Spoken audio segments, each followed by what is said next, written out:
pick up any horse's leg, don't just simply go and grab the leg down there. That's offensive to a horse. Use body language. Start from up here. You've already introduced yourself to the horse.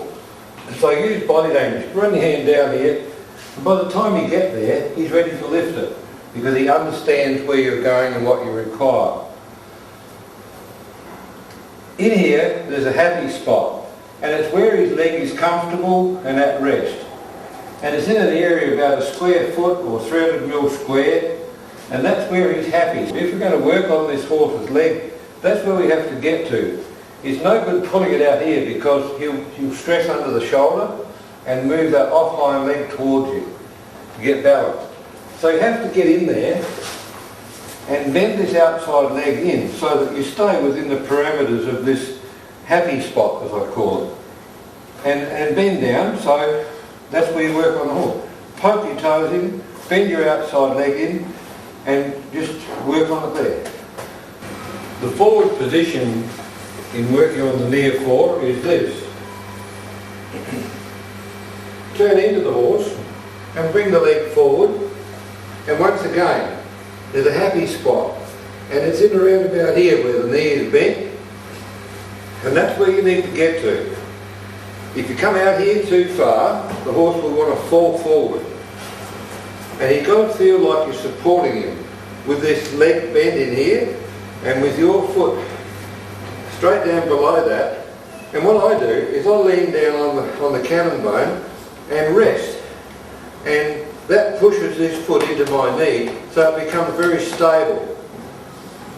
I prefer to work without a hoof stand simply because if the horse moves in any direction, I can just counterbalance it and just keep on working. And that's the only position you need to get into. I also swap hands with my tools, so I don't ever have to go inside the leg this way. This is what I call the suicide position, and it's only used if someone is chronically right-handed and can't use their left hand. But if a horse panics at something behind them and rushes forward while it's looking backwards to see what the heck is scaring it, you're going to go straight under the horse. And it's a silly position to get into. Far better to do this and learn to use both hands. The off fore coming forward, simply this. Turn into the horse, hold the foot, up here, into the happy spot where the leg is bent, and just simply squat down there. I lock my arm over the cannon bone and rest. I've got one elbow resting on this knee, the other armpit resting on there, and I'm perfectly comfortable. I could stay here all day, using both hands instead of going inside. In actual fact, if you're standing in the right spot, your left leg under this foot becomes the horse's fourth balance point. And if you're applying pressure by what it means of resting on his cannon bone, the horse feels like he is supported, and he'll stay there quite happily. To pick up the off fore, start here, body language again. By the time you get down here, the horse is already in tune with what it is you want him to do. I pinch that little spot just in there. It's where the digital nerves come down the leg and separate just there above the fetlock joint. If you just pinch that, the horse will lift its leg. Don't ever try and physically lift the leg up. The horse has to be encouraged and trained to cooperate, and that's a very, very easy way to do it. Once again, find the happy spot, and that's where you need to work. He's in there. Bend this outside leg in and work within the parameters of his happy zone, his comfort zone. Next foot is the off hind. Once again, start from the ears. Use body language, staying close to the horse. And at this point, I've got to show you something rather special. Most people put the hand on the horse's hip and go down with his outside arm to pick up that leg. If the horse happens to cow kick, he's going to break your knees. It's a very dangerous way to go. The obvious and safe way to go, born out of many years of doing this and still remaining in one piece, is to do this. Turn away from the horse, face the back of the horse, and go down with your inside arm, and the horse is already waiting for you to pick that leg up. Now if he happens to cow kick, you're only going to fold over and go out there. Okay? Then take hold of the hoof with your hand and come back here and find where his comfort zone is back here. This horse has got a little bit of a hip injury, so he's not an easy horse to shoe behind, and it's important that you keep his leg down as low as possible and around about where the hock is at right angles to the ground. And just get in there, in that position. Now I face 45 degrees across the back of the horse, and once again, cuddle the hock under my armpit, and that puts this hoof into that knee, and I just rest on it. So my right leg now becomes his fourth balance point. And see, he's not all that comfortable on this one, for that very reason. You have a very limited movement in the back here because he's not happy up there in the hips. To work on this leg in the forward position, face into the horse, turn around this way, and go forward. And once again, there's a happy spot in here. It's just about there. And that's where you have to be. Don't be pulling the leg right out here, or sending it right up the front, so we're just there. Just in there. And once again, my left leg now becomes the horse's fourth balance point.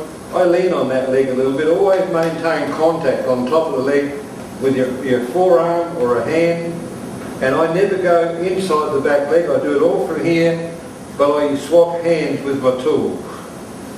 This position here is once again the suicide position.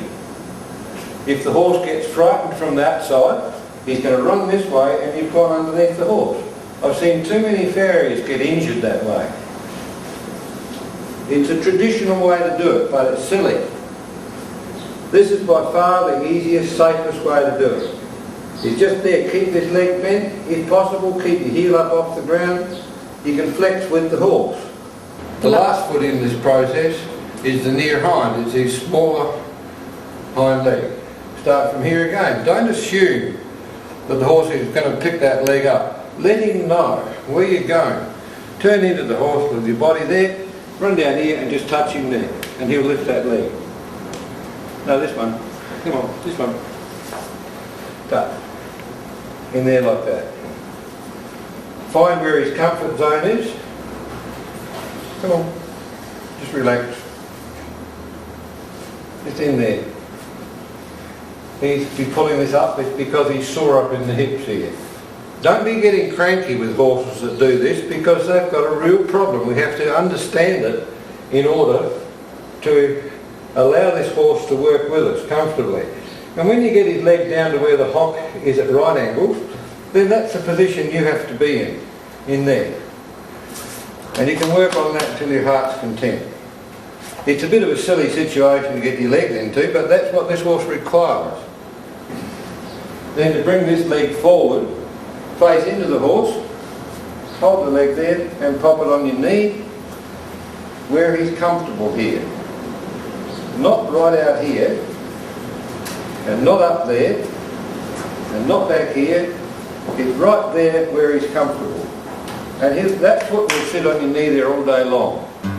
In some older horses who are arthritic, and indeed some horses that have suffered back injuries across the hips, across the pelvis, invariably through badly balanced feet, on the first couple of trims, it may be necessary to understand that the happy spot can be anything from 3 to 4 inches off the ground. Very, very difficult position to work in. But unless you're flexible enough and open-minded enough to realise that this is as high as that horse can comfortably lift its leg at this stage, you're going to have an insurmountable lot of problems. I often use a house brick on its edge underneath the sole of my boot to support my lower leg, and place the hoof on the instep of my boot, which seems to be at the right level for those horses that have this kind of problem.